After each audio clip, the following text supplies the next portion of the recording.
suhu, massa, dan nilainya. Banyak, ada 7 ya? Iya, Bu.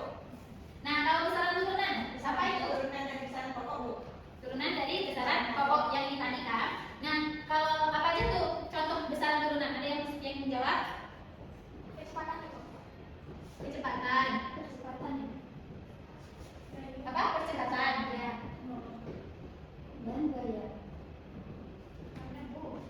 Gaya.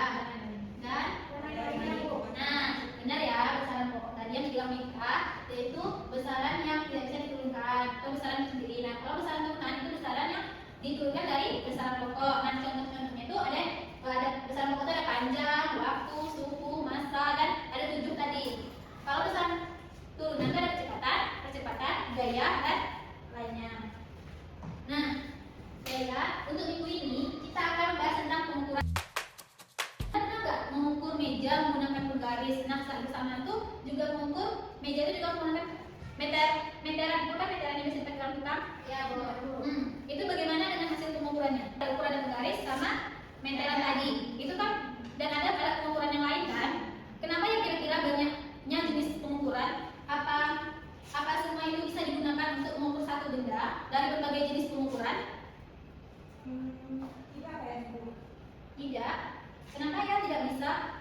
Apa faktor yang mempengaruhi apa faktor yang membedakan dari alat ukur satu dengan alat ukuran lain? Bagaimana menentukan alat ukur yang paling tepat untuk suatu pengukuran saat kita melakukan pengukuran? Jadi karena perbedaan cara membaca alatnya, Bu. Yang lainnya? Karena setiap alat punya ketelitian yang masing-masing, Bu. Baik, bagus ya jawaban Indah sama kami tadi. Nah, tapi sebelum kita menentukan jawaban yang tadi sudah benar apa belum, kita lakukan percobaan ya. Sini ada 3 alat ukur. Coba Anda perhatiin. Nah, di sini tuh pernah nggak Anda melihat alat ukur ini? Baru kali ini, Bu. Iya, baru. Tapi yang standar Ya, ini karena Anda udah sering melihatnya kan, karena sering digunakan. Nah, di sini ini namanya jangka sorong dan ini mikrometer sektor. Coba deh Anda perhatiin dari 3 alat ukur ini. Nah, apa yang nih coba deh Anda perhatiin. Oh, lihat, Bu. Nih, Itu, Bu, skalanya, Bu. skalanya. Kenapa dengan skalanya? Beda-beda, Bu. Bu, tidak percaya. Nah, di sini juga ada. Ya, ini ada beda. Nah, di sini ada skala utama, ada skala menor. Nah, kan ada semua harus menentukan apa itu NST. NST-nya dulu. Apa itu NST? Nilai skala terkecil. Nah, NST dari jangka sorong itu bisa dihitung dari, kita lihat dari ininya. Dari skala Nonius. Ini skala Nonius kelompok ini kayaknya berbeda itu. Lihat caranya tuh 1 dibagi berapa jumlah dari skala Nonius. Ini kan 10, ini pecahnya berapa? 10. Ini 100. Dibagi 1 bagi 100 itu berapa milimeter? Kita ambil satunya milimeter dulu ya. Iya, Bu. Nah, Anda lakukan percobaannya. Percobaan sederhana yang ada pada KPD. Pengukuran itu seperti ini. Untuk menentukan hasilnya, SU ditambah SN. Nah, SN ini kan tadi kita dikalikan sama MSD dari alat pengukuran. Jadi nanti menggunakan ini, masukkan angkanya dari hasil pengukuran yang ada semua. Berdasarkan tadi kami sudah melakukan percobaan, jadi dapat disimpulkan bahwa setiap alat ukur itu memiliki fungsi yang dan tingkat ketelitian yang berbeda-beda. Nah, untuk mendapatkan hasil pengukuran yang akurat diperlukan pemilihan alat ukuran sesuai dengan karakteristik benda yang diukur. Kalau besar itu cocoknya untuk benda yang berukuran besar. Terus kalau untuk yang kelas sorong itu untuk mengukur yang dimensinya lebih presisi. Nah, kalau untuk mikrometer itu digunakan untuk mengukur benda yang tipis, kayak contohnya kertas gitu. Sudah, Bu? Sudah? Baiklah, boleh diberikan. Terima kasih Intan. Untuk kelompok ini bagaimana? Mampu. Sama. Nah, apa itu pengukuran? Pengukuran itu merupakan proses membandingkan nilai besaran pada benda dengan nilai besaran pada alat ukur. Tadi udah cobain kan? Udah namanya. Nah,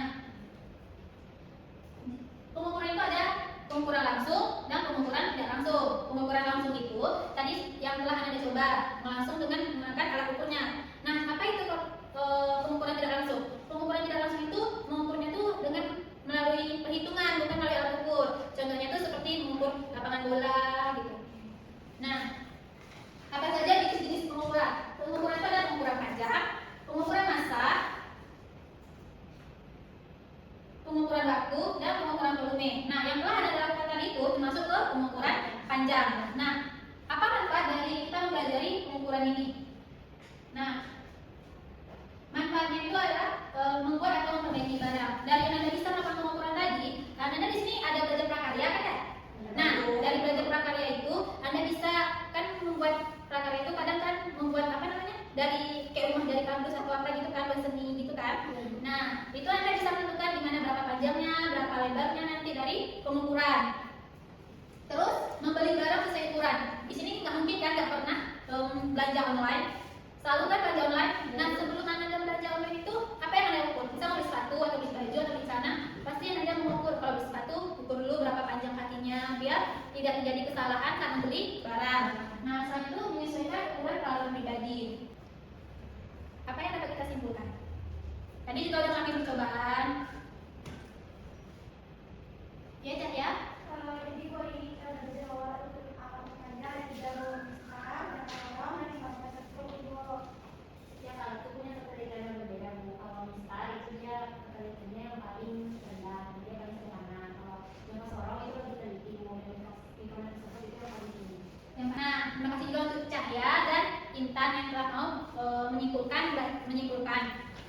Nah, jadi Ibu simpulkan lagi ya pembelajaran kita hari ini. Pengukuran panjang itu kita tidak bisa menggunakan satu alat ukur untuk satu benda. Berarti melakukan pengukuran itu harus melihat dulu apa alat yang kita ukur. Nah, berdasarkan ukuran dan tingkat ketelitian yang dibutuhkan. Misal cocok untuk mengukur yang telah dijelaskan oleh Intan. Misal itu cocok untuk pengukuran umum.